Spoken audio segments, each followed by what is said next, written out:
Master. We're talking about pretty much what the fuck happened last night in last night games. First we're gonna start with the Pelicans and the Raptors. Well, what I think went wrong and went right. Well, from my perspective, first of all, I just want to talk about the fact that the game, to me, the game started off very evenly balanced. They was trading points. It was going back and forth, back and forth, back and forth. It seemed like to me nobody could really take control of the game until pretty much the end of the game. When they went into overtime, and for some fucking god awful reason, they fucking drew up a play for Powell instead of Kyle Laird to hit a fucking 50-footer that made no goddamn sense. Yep. Whatsoever, because the Raptors could have won the game. Raptors could have saved themselves some fucking energy. All the Raptors had to do was get a ball to the best player on the court. Fucking Siakam or Kyle Laird. They could have done that. They could have saved them some time from going to overtime with a fucking bunch of 20-something-year-olds, in my opinion. To send the damn game to overtime because Powell missed the damn shot. I knew the Raptors was going to win anyway because the experience factor was the grinding out experience factor was going to play. When Marc Gasol got the fucking N1 and made the free throws, I said, yeah, that's it. That's it for the fucking Raptors. And then when they made the three, that's it. That's game. Because the Pelicans had no juice. Without Zion on the floor, that's pretty much what you're going to get every night from the Pelicans. They're young. They're going to run the whole fucking game. That's what they're going to do. They're going to give you energy the whole fucking game. But it's going to come down to who wants it more. And I just don't think that the Pelicans at this point has a shooter on that team, has somebody, a star that identifies like, yo, I'm taking accountability of what the fuck is going on. Even in the press conference, they was all pointing fingers at each other. I think it's a good young team, but I don't think they're ready for what a lot of fans think they're fucking ready for. They need time to balance. But on the Raptors end, they look like, you know, they still got a core, and they coming off a championship. That's pretty much what I said. I didn't see really too many problems with the Raptors, but they got going slow, and they really, nobody wanted to take control of the game to the end of the game. But at the end of the day, a win is a win. So I commend the Raptors for doing that.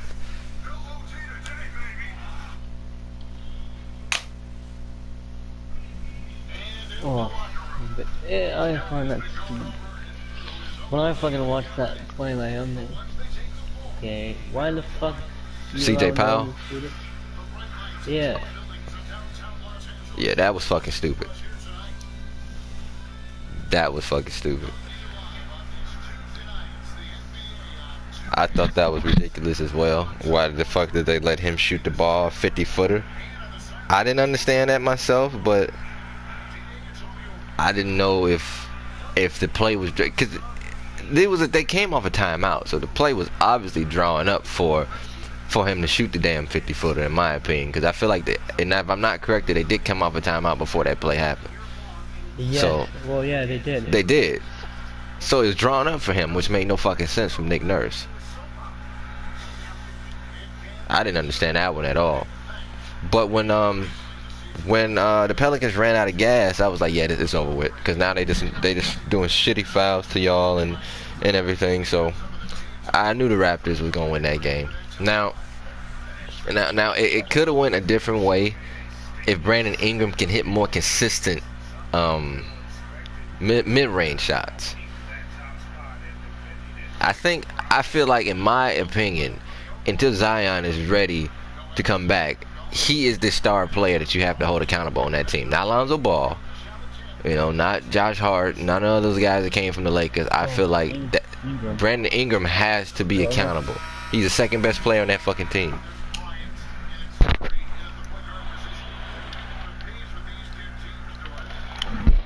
This is the year for overhyped ass Brandon Ingram to become that star that his overhyped ass fans would want him to become. Because I got news for you. Anybody that's a Brandon Ingram fan, if he don't become a fan this year, it ain't gonna happen.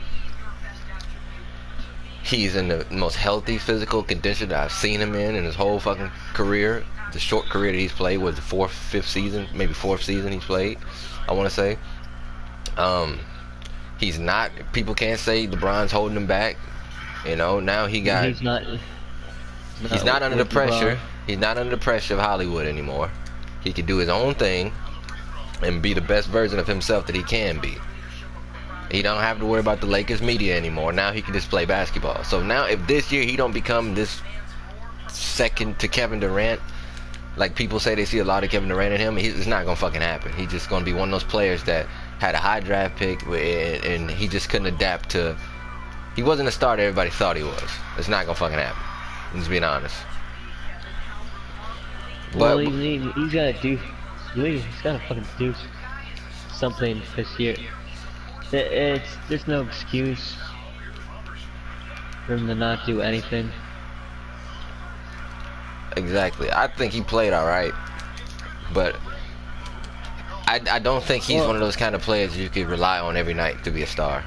He's not gonna give you what he gave last night every night. He's just not.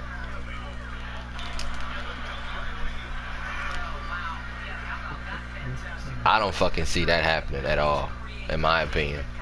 I think he needs help.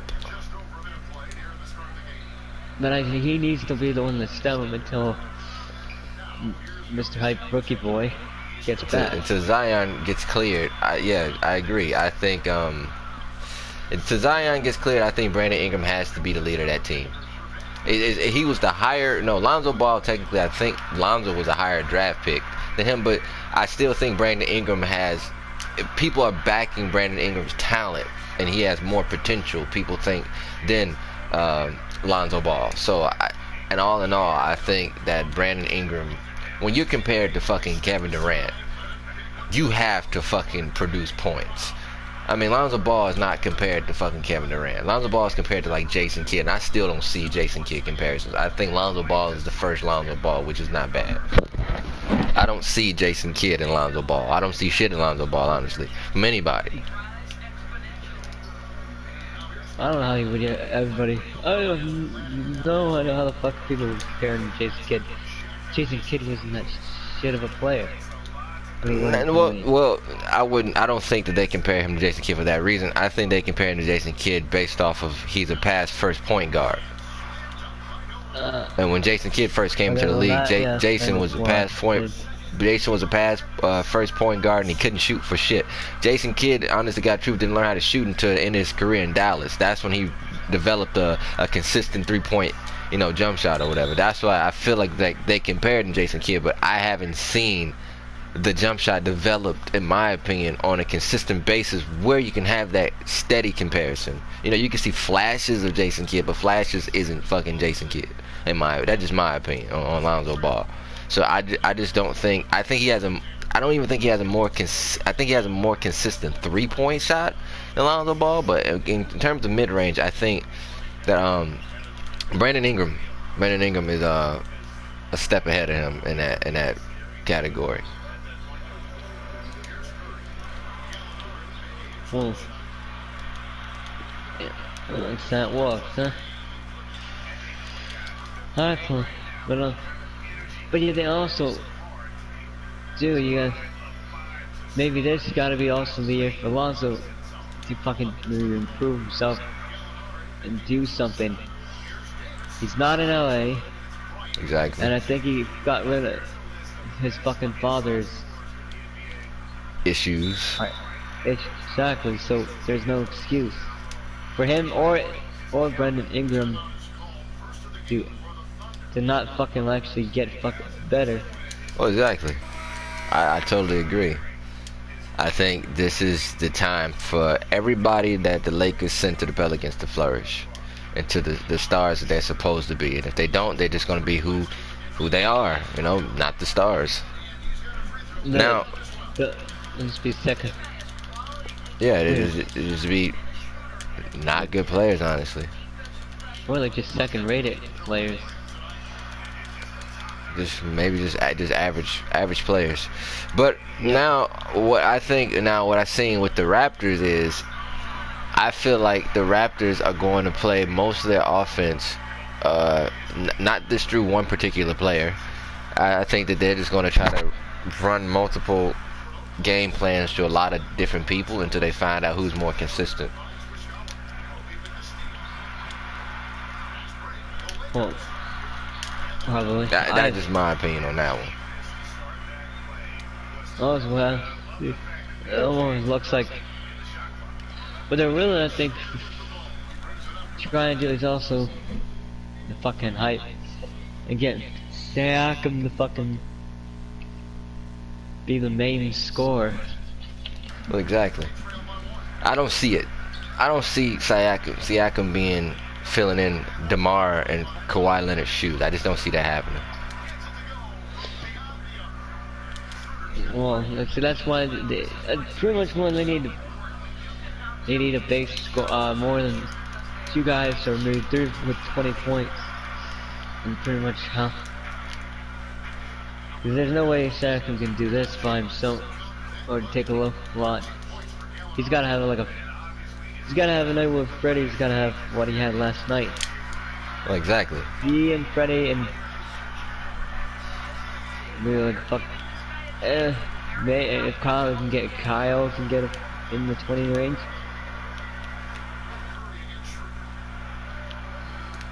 Then there might be something happening. Oh yeah, exactly. But I gotta win fucking see what the season brings. That was just one game, in my opinion. I really can't really go off totally that until I see a string of a couple of games.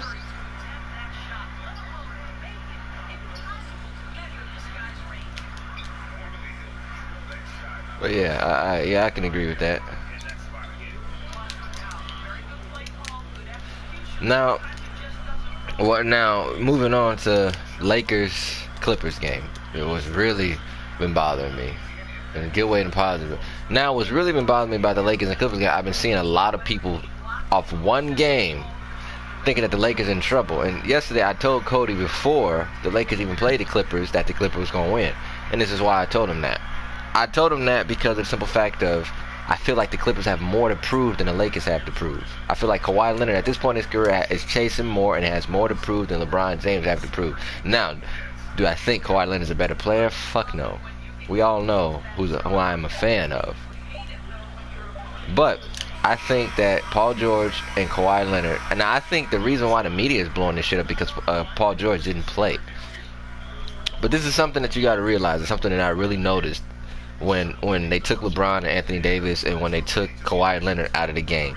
What I saw was, from the Clippers, I saw a group of guys that been together for 2 fucking years and still know how to play together, but you just add Kawhi Leonard to that mix. Did that make them dangerous? Yeah, that makes them dangerous. With the Lakers, I saw a group of guys that play really good effectively from other teams on their respective other teams throughout their respective careers on one team and haven't meshed yet. That's all I saw. And then I seen the media and people say, well, LeBron lacked a lot of aggression. But what the fuck do you think the coach told him to do? When you got a 26-year-old star player on your team, you cannot match the same aggression that you've been showing your whole career. He has to take a back seat. In my opinion, the only person that you can blame the loss on last night was Anthony Davis. He's driving the ship. LeBron James is coach driving for him. He's not driving in the ship anymore. And I think a lot of people they haven't clicked in people's head that LeBron is not going to be that aggressive person down the stretch because that's supposed to be Anthony Davis. Now, if this shit keep happening, will LeBron become that aggressive guy again? Of course he will. But they were trying something new last night. You got to understand, this is a totally brand new Lakers squad. This Clippers team has been together for 2 years now. The same Clippers club. But now you just added Paul George and Kawhi Leonard. They know how to play basketball together. That's why they outscored our bench by 50 fucking points. Because they had the same fucking team. We got a new group of guys that don't know their roles. And I'm pretty sure Frank Vogel's like, yo, the game plan tonight is run the offense through fucking Anthony Davis. I know that for a fact. He told LeBron, take a lesser role tonight. Down the stretch, Danny Green had 28 fucking points. It don't look bad to me. Danny Green had more points than LeBron James and Anthony Davis. That's a good sign. Now, I want to say this to the LeBron haters. When, anytime in Cleveland, when Kevin Love, Kyrie Irving, or LeBron James didn't have at least 25 to 30 points, when did other guys like J.R. Smith, Shannon Fry, and Tristan Thompson have fucking 30 points? Never. They never did. So this is still a good sign. If you're a Lakers fan, they never did. To me, this is still showing that this is the best squad LeBron James has ever had. And I'm going to keep saying this. On paper, they're a better team than Miami. On paper, they're a better team than the Cleveland teams, all the Cleveland teams that he had, in my opinion. They're a better team because this is the most complete roster that he's had.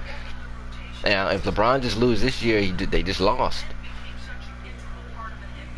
And I would say if the Lakers played anybody but the Clippers last night, they would have won, point blank. Now, are the Clippers looking good? Yeah, they're looking good. Because they got that core team.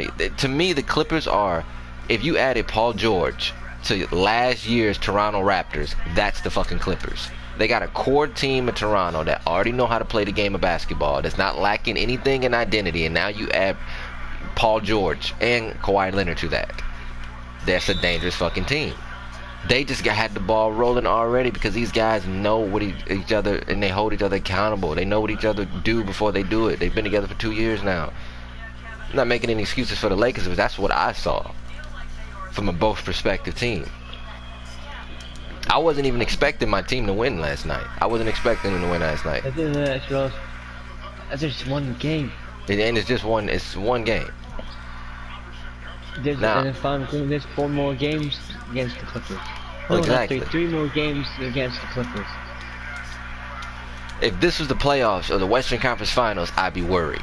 I'd be biting my fucking nails. I'd be saying, oh fuck. I'd be like, oh, here we go with this shit again. I would be worried. I would be. I'm not gonna lie. But this is game 1. The media, like Stephen A. Smith, which is a fucking moron. He's a fucking joke. I should take his fucking job on ESPN. That's how fucking stupid Stephen A. Smith is. Max Kellerman is a dick sucker too. All he does is suck Kawhi Leonard's dick, and any kind he can. It's like he holds Kawhi Leonard's dick with his left hand and holds his balls with his fucking right hand. That's how much he fucking loved Kawhi Leonard from Max Kellerman.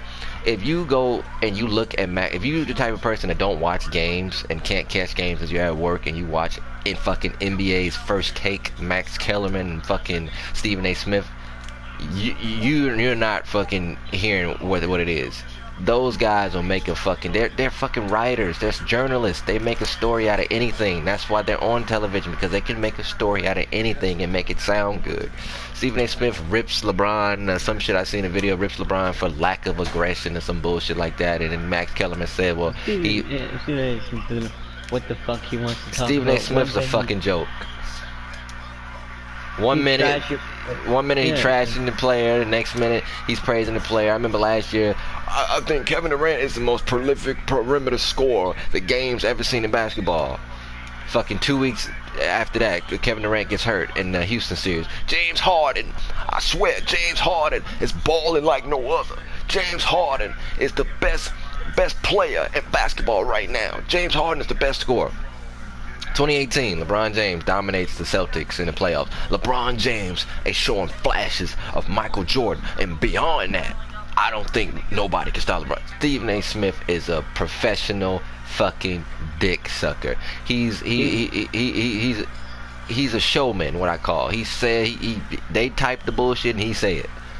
That's what fucking Stephen A. Smith did. I used to like Stephen A. Smith. Don't get me wrong. Back in the day when I wasn't really aware of what was going on in journalism and sports, I think before I got really involved in YouTube and social media, I didn't really look at, the media like that and perceive them like that. But now, as I look at it, Stephen A. Smith is a fucking joke.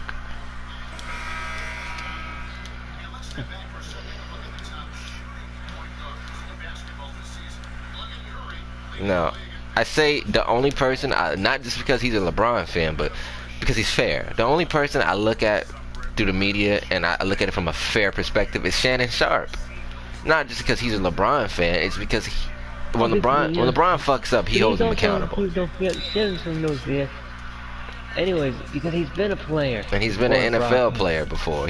I think the players turned broadcasters have better, analysis on the fucking game, because they were in sports. They know how to handle the media, and they don't want to come off to the fans as dicks because they hated the media at one point as well.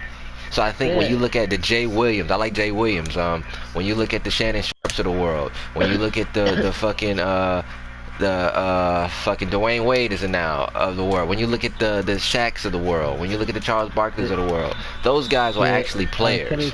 Kenny Smith. Yeah.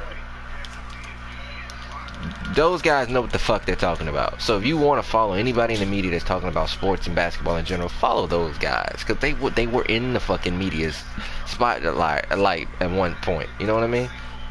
You can't follow a bunch of morons like Stephen A. Smith, a guy that averaged fucking 2.5 fucking points a game, and let me be honest with you. I'm not. Let me pause the game for a second. I'm not bashing journalists. I'm not bashing people that are journalists, writers, sports writers. But most journalists, you don't wake up unless you just have that pure I just love writing in you, and a lot of people really don't nowadays. Nobody wakes up and say they want to be a fucking sports writer. They either failed at some type of curricular activity of sports in fucking high school, and they suck dick to the point where it's like, I want to be involved in this, but I'm not fucking good enough to play. That's what Stephen A. Smith strikes me as. And Stephen A. Smith be saying, oh, well, fuck, I can't play the game, let me write about it. And they write about Well, it. let me talk about it. Let me talk about the shit. It's like, just like TMZ. I feel like Harvey, whatever the fuck his name is, the TMZ, the music, not to get off topic, but I think people like Harvey, once, oh fuck, I want to be like Elvis, so fuck, I want to be like James Brown. He had no fucking musical talent whatsoever. So what he did was he created a devilish, and I'll say this very with emphasis on it, he created a devilish platform to shit on musicians if they do one thing wrong, because he can do a musician. It comes out in his hatred and the stories that they make on these fucking musicians and these artists. That's what I think about the fucking media. I think the media was created by a man with a little dick and a very large fucking ego. And that's what Stephen A. Smith comes off. He comes off as a bitter man with a little fucking cock and a fucking large fucking massive fucking ego. And ESPN, I feel like ESPN, all media sources was used for good until you get one asshole. Hey, if we shit on this artist, blah blah blah blah blah, with the ratings that go up on the net. That's how it goes. So when it comes to sports media, you always gotta have a villain like the Stephen A. Smiths.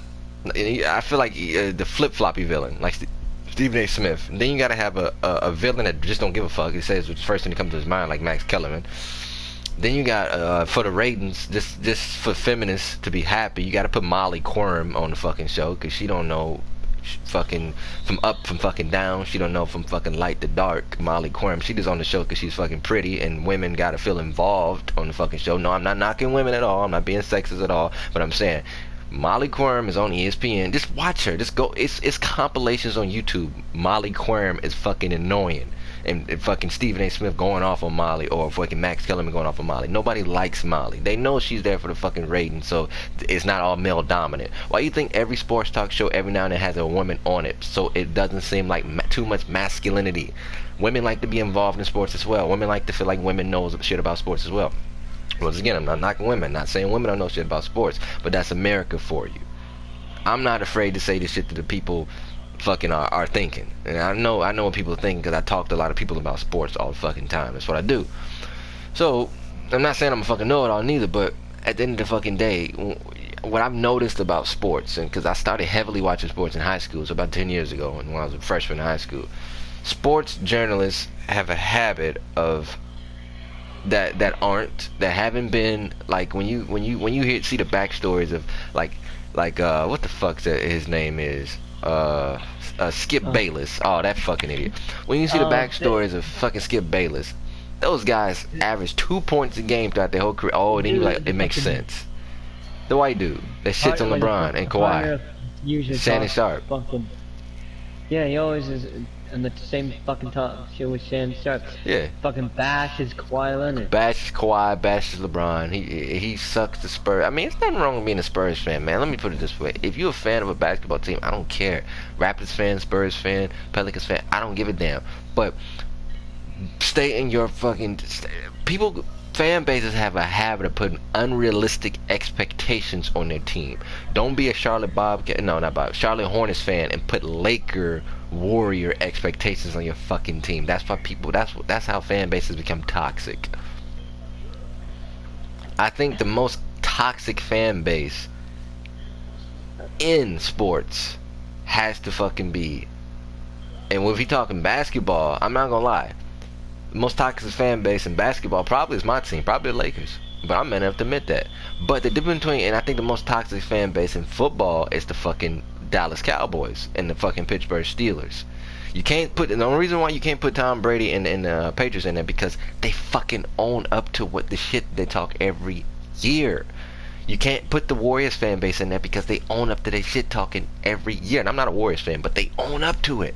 I hate Warriors fans, but the fucking Warriors win for their fans. The Lakers just got good again, so the Lakers will be out of this discussion. Boston fans do. Oh my God, Boston fans suck so much fucking dick all the time. But Boston ain't fucking made a fucking finals appearance in 11 years, 10 years. Same thing, but the Lakers have a better shot. Let's put it this way. The Lakers have a better shot than Boston. Knicks fans are toxic. The Knicks ain't been good since the 90s. Let's be realistic. They had flashes of being good in the mid 2000s with Carmelo Anthony, but they ain't been fucking championship material since like what, Patrick Ewing? Yep. Knicks fans ain't done shit since Patrick. Knicks ain't done shit since Patrick Ewing. Let's be real. The last thing that I believe were ever in the playoff were fucking. On the fucking 2014. 2000. Well, it was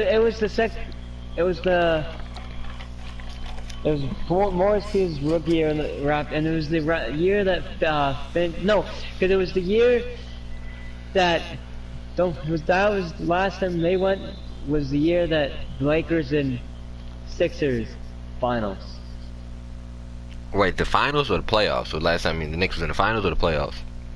If we're talking about playoffs, that's what. Well, if we talking about playoffs, the last time the Knicks was in the playoffs was 2013 against the Pacers, and Paul George shitted on Carmelo. Remember? That was 13. Knicks ain't been to the finals since the fucking 70s. Well, that's, no, 90s, because they played fucking Tim Duncan in '99, but they lost. No, that's. Oh yeah. If I remember correctly, that's true. Because remember in 2013, Paul George in the Pacers, that was the year. Remember, that was the year before Paul George broke his fucking leg, and they shitted on the Knicks. And remember, the year before they got shitted on the Knicks, remember the Knicks got shitted on by Miami. Remember, in the second round. Or the first round. No, in the first round. Because remember in 2013, I think the Knicks made it to the second round against the Pacers and got beat. Because in 2012, remember they lost in like 5 games to the Heat. Other than those 2 appearances, remember 2014, they didn't make the playoffs. Other than those 2 appearances, Carmelo Anthony only made the playoffs twice. So I think the Knicks fans take the cake for the most toxic fan base. But back to what we were talking about, I feel like the media will blow up the smallest problem, make it the biggest thing.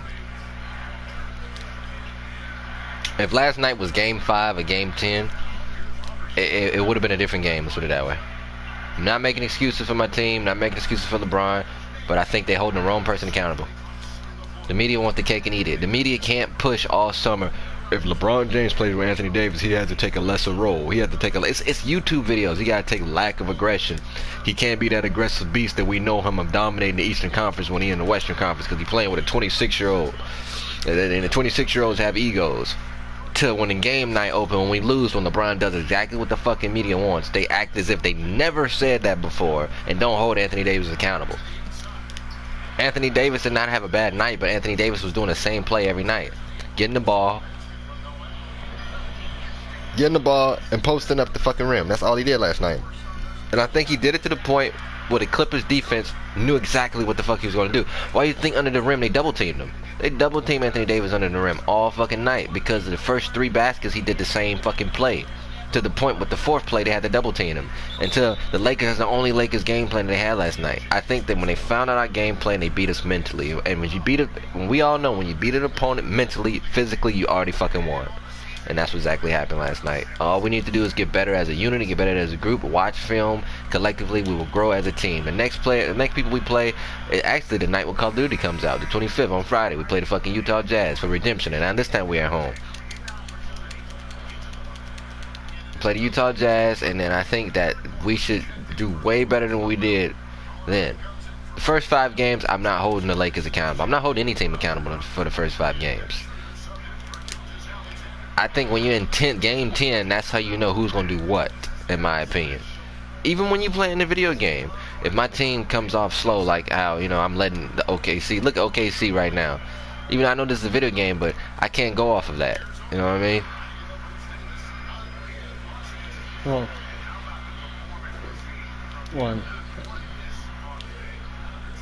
And Philly. There's only 5 games.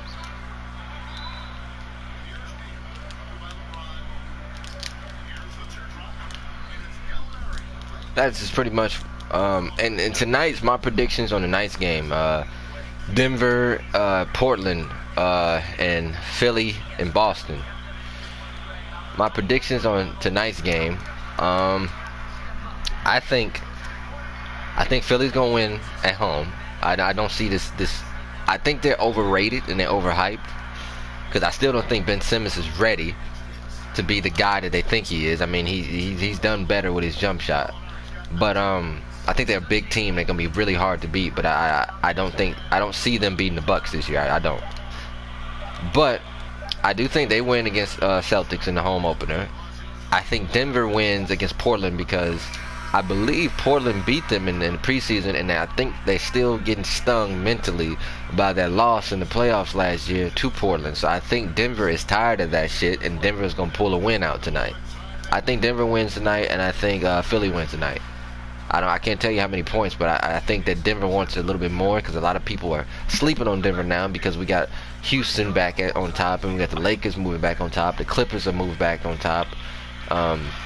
And a lot of teams forgot about Portland and Denver, and I think those two teams have something to prove.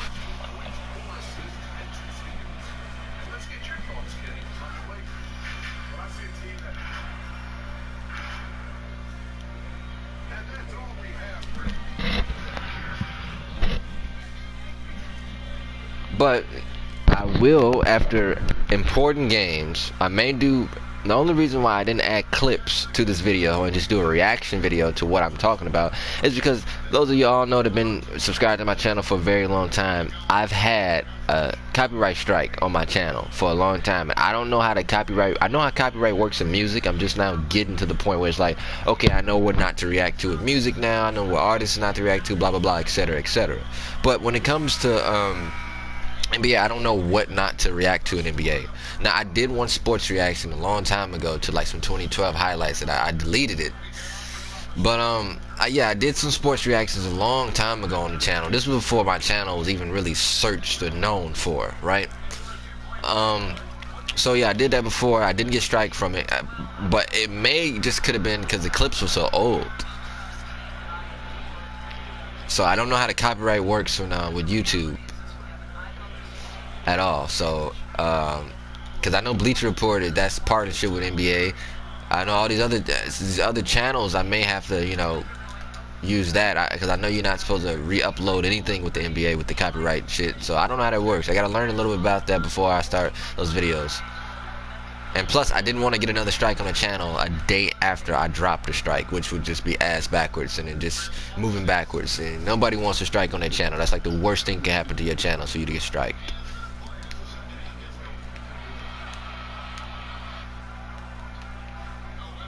YouTube is really sensitive when it comes to videos.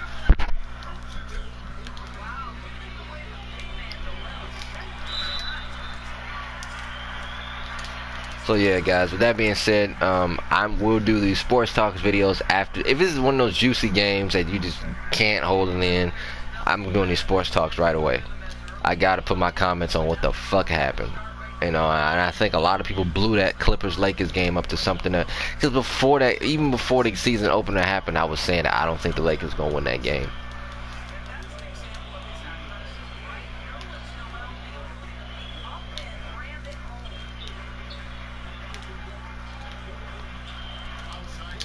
And this is actually strange. This is the first time that the season opener was against like a top opponent. I don't think last year's season opener the Lakers went against the Warriors.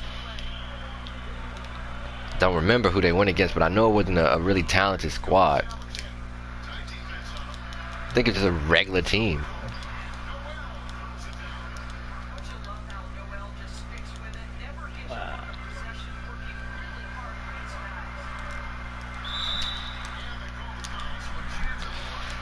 But yeah, guys, that's pretty much, you know, our thoughts on what happened last night, and pretty much our thoughts on who should improve on what. You know, this live stream is not, I didn't intend for it to be that long. I just wanted us to get our points across, and we will be doing these more. especially since they blew this shit. I knew. Well, I saw it coming. I knew the media was gonna blow this shit up because it's Los Angeles, it's Hollywood. It's understandable, but had to put our opinions on that. So, without further ado, it's your boy King Voss. We will do more videos like this, and I will do a poll probably later on and asking you guys, did you guys like this stream? And I'm going to post this this video to my community post. So if you guys haven't seen the video, or at work, you guys can watch it after it's uploaded and tell me about, you know, what you guys think about what we just talked about. So I'm gonna go ahead and do that.